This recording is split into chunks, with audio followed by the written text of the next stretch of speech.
गुलाम का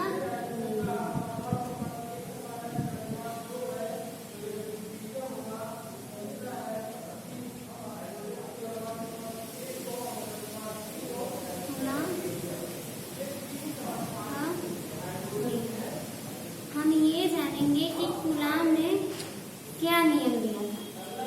हम लोग क्लास 8 से पढ़ रहे होंगे न्यूटन का नियम।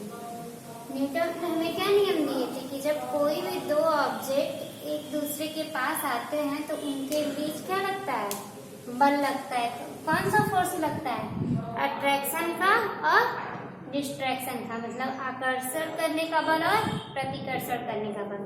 और वो जो बल होता है वो दोनों द्रव्यमानों के गुणनफल के अनुक्रमानुपाती और उनके बीच की दूरी की क्या होता है, व्युत्क्रमानुपाती होता है। ये तो हमें न्यूटन ने दिया था। और वो क्या था, गुरुत्वाकर्षण का नियम था। उसको हम क्या कहते थे, न्यूटन जो दिए थे उसको हम गुरुत्वाकर्षण का नियम कहते थे। लेकिन जो कूलाम नियम दिए थे उसको हम कूलाम का नियम बोलते हैं। और वो सेम वैसे ही है, उसमें द्रव्यमान था और इसमें क्या आ जाता है, आवेश आ जाता है। तो कूलाम का नियम हमारा क्या होता है, कूलाम का नियम होता है,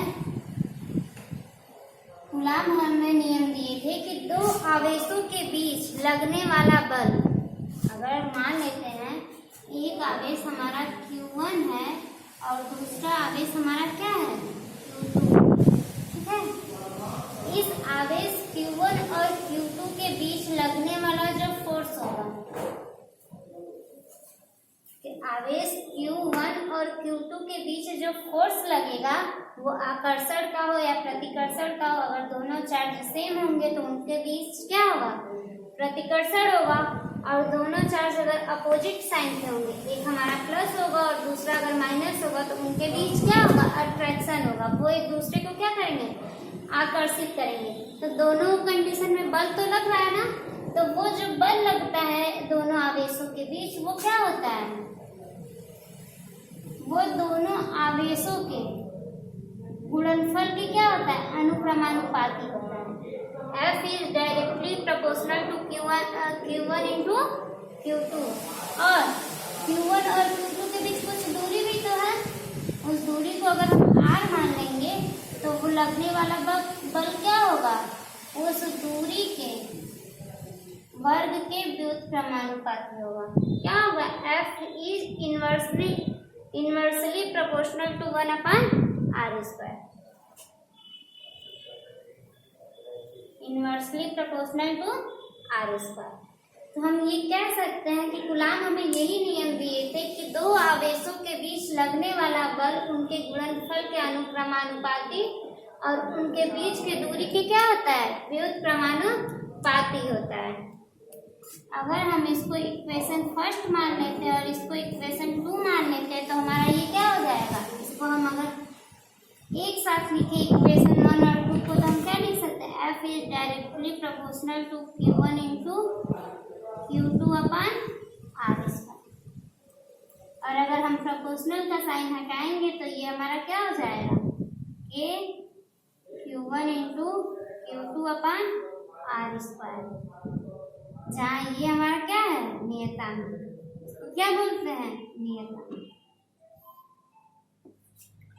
तो कूलाम का नियम ये हमारा क्या होता है, फार्मूला होता है। कूलाम के नियम से हमारा क्या होता है, फार्मूला होता है, ठीक है।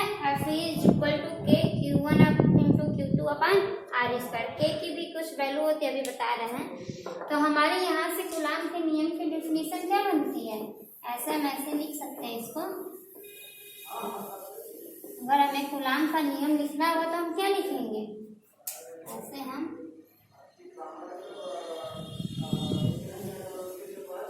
कूलाम का नियम, ठीक है। ये एग्जाम में आता जरूर है। तो क्या लिखेंगे, कूलाम का नियम हमारा आप हो जाएगा, दो आवेशों के बीच लगने वाला बल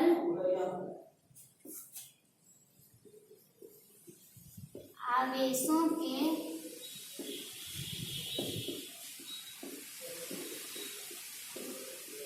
गुणनफल के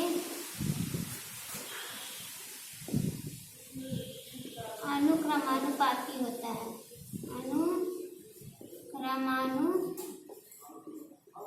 अनुक्रमानुपाती तथा उनके बीच की दूरी के वर्ग के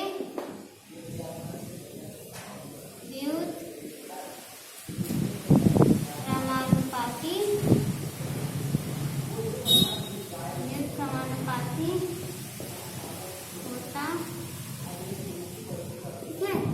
अगर हमें कूलाम का नियम लिखना होगा एक लाइन में तो हम क्या लिखेंगे कि दो आवेशों के बीच लगने वाला बल आवेशों के गुणनफल के अनुक्रमानुपाती तथा उनके बीच की दूरी के क्या व्युत्क्रमानुपाती होगा।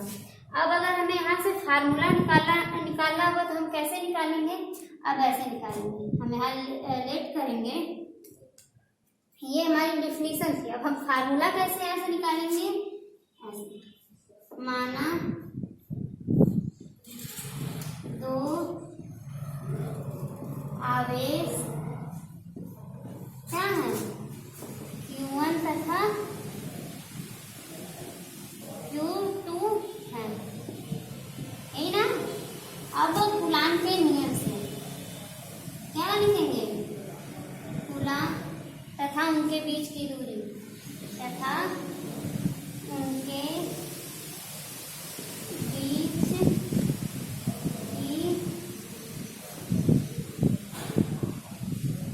दूरी R।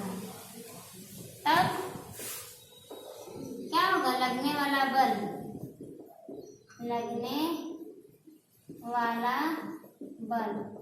क्या है? F। क्या है F? F आवेशों के बीच क्या है? आवेशों के गुणनफल के अनुक्रमानुपाती है। तो F is directly proportional to Q1 into Q2 हो गया, और F is inversely proportional to क्या है?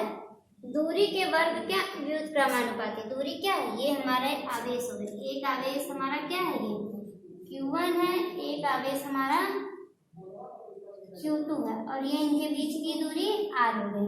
अब इनके बीच जो बल F लग रहा है वो हमें निकालना है, ये निकालना है ना। तो देखो 1/r², दूरी के वर्ग के व्युत्क्रमानुपाती होगा। ये हमारा इक्वेशन फर्स्ट हो गया, ये इक्वेशन हमारा सेकंड हो गया। अब अगर हम यहाँ पे लिखें दोनों समीकरण को एक साथ लिखने पर, एक साथ लिखने पर, तो ये हमारा क्या हो जाएगा? F is directly proportional to हो जाएगा Q1 इंटू Q2/r²।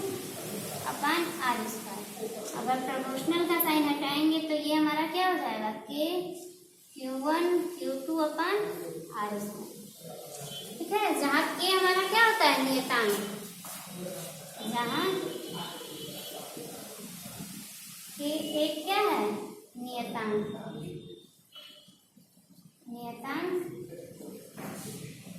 यहाँ तक तो ये हमारा बन गया, ये हमारा फार्मूला निकल गया।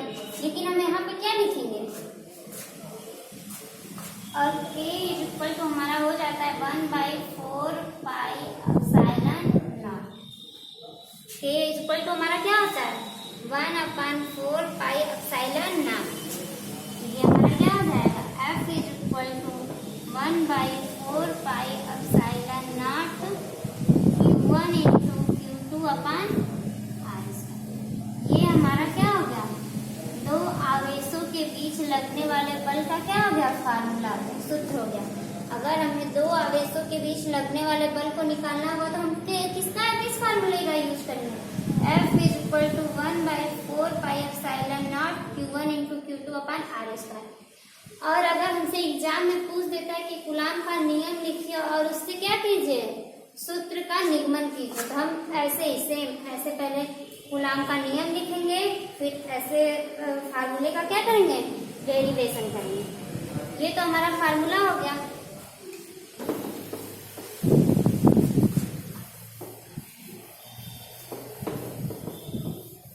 अब बात आती है मान और मात्रा की। हमारा फार्मूला क्या आया है? फार्मूला हमारा आ गया है F इज इक्वल टू क्या है, 1/4 pi epsilon naught Q1 Q2 upon R square. Formula यही आया ना, ये तो हमारा क्या हो गया, फार्मूला हो गया।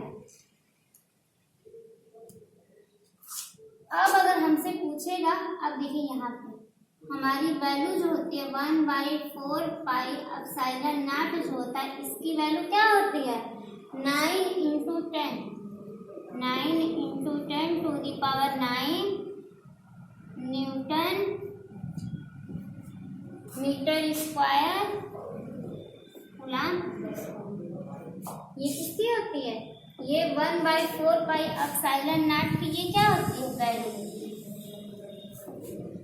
ये हमारा फोर्स हुआ, फोर्स लग रहा है ना, तो इसका जो मात्रक होगा, F का मात्रक यहाँ पे क्या होगा, न्यूटन होगा। न्यूटन क्यों होगा, क्योंकि बल का मात्रक हमेशा क्या होता है, न्यूटन होता है। इसलिए हम क्या करेंगे, F का मात्रक हमारा यहाँ पे क्या हो जाएगा, न्यूटन हो जाएगा। ये 1/4 पाई एप्सिलॉन नॉट है। इस पूरे की वैल्यू क्या होती है, 9 इंटू 10 टू द पावर 9 होती है। लेकिन अगर बस हमसे एप्सिलॉन नॉट की वैल्यू पूछेगा तो हम क्या लिखेंगे, इसमें हमारी एप्सिलॉन नॉट की वैल्यू अगर पूछेगा तो हम कैसे लिखेंगे। एप्सिलॉन नॉट की वैल्यू हमारी होती है 8.854 into 10 to the power -12 coulomb square newton का इनवर्स और मीटर टू द पावर -2। ये हमारी एप्सिलॉन नॉट की वैल्यू, ठीक है। और एप्सिलॉन नॉट को हम क्या बोलते हैं, एप्सिलॉन नॉट को हम बोलते हैं विद्युतशीलता, या इसको हम बोलेंगे विद्युतशीलता या परावैद्युतांक। ये तो समझ में आ गया, एप्सिलॉन नॉट को हम बोलते हैं विद्युतशीलता या परावैद्युतांक। एप्सिलॉन नॉट की वैल्यू हमारी होती है 8.854 into 10 to the power -12 coulomb square newton का inverse m to the power -2। 1/4 epsilon naught की वैल्यू होती है 1/4 पाई एप्सिलॉन नॉट की 9 into 10 to the power 9 newton metre square coulomb square. अब हमसे अक्सर एग्जाम में पूछता है कि यहाँ इसकी विद्युतशीलता का ये तो दिया है हमें मात्रक, ये हमारा क्या होगा, विद्युतशीलता का ये क्या है, मात्रक। लेकिन हमें एग्जाम में निकालने के लिए दे देता है कि हमें इसका मात्रक निकाल के बताइए, तो वो हम कैसे बताएंगे, वो हम कैसे निकालेंगे, यहाँ से निकालते हैं। ये हमारा फार्मूला है F is equal to 1/4 epsilon naught R Q1 into Q2 upon R square, यही ना। अगर हमें एप्सिलॉन नॉट की वैल्यू बस निकालनी होगी तो हम ऐसे कैसे लिखेंगे, ये हो जाएगा हमारा 4 pi epsilon naught is equal to Q1 Q2 अपन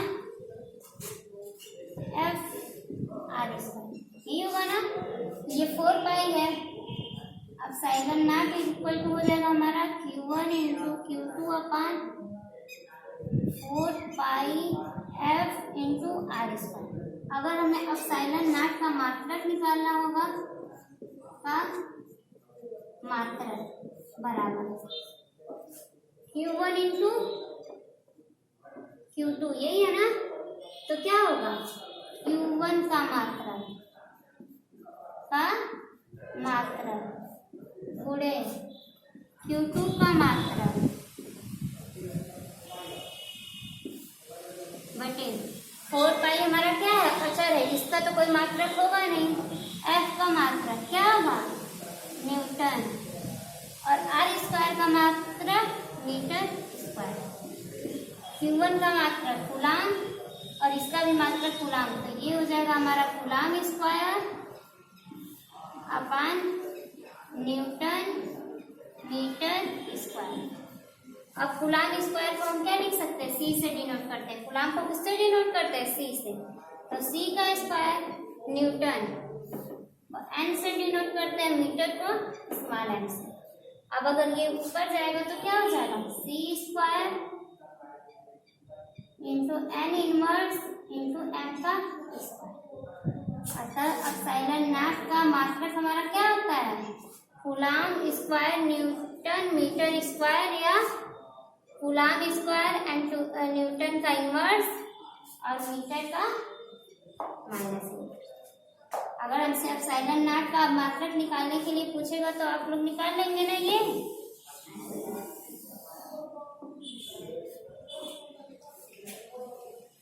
आज की क्लास में बस इतना ही।